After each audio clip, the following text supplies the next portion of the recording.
Well, welcome to my mini studio again, and I've been working today on several things. I've been working on the Tudor window frame, and I've been working on Louis XIV's throne.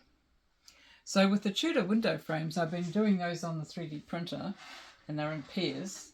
I explained yesterday, and so I've got 3, and I've got 1 in the machine. So it takes about an hour and a bit to print each pair.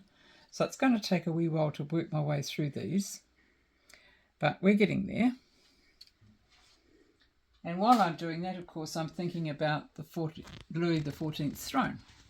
So I'm making a wooden frame. And I mean, if I was a purist, I'd make it all wood, but I'm not a purist. I'm a creative person, and I can make it in all bits and pieces. This will be gilded. It'll have little things on the top, and it'll have this little crown that I've made out of Fimo, and it'll be painted gold and gilded, and that'll be in the centre. And then these have vases on the top of them, and they have a kind of a holly that grows out over them and comes up to the top of the crown.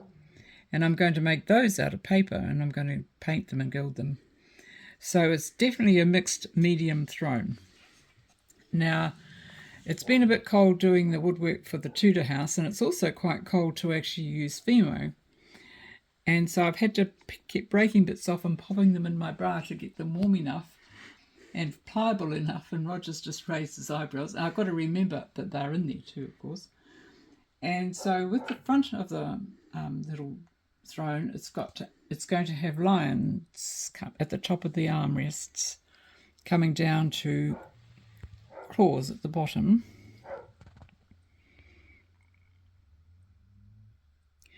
And they were made very simply by finding a face. This is a lioness's face, but I quite liked it because it's quite sweet. And pressing it into a piece of Fimo, quite hard, and baking it. And I made this one, and you've got to remember to put lion on it so that you remember what it's for. And that's how I made these little faces. So I can make lots of little faces if I wanted to. Bit hard to see them. They will be painted gold and they'll be gilded, so the detail will show up then. And this is the front part of the seat, and that'll also be painted gold and a bit glittery, so it'll be a pretty flash throne by the time I finish with it. So there we go, and that's been my day today. Bit cold and a bit busy.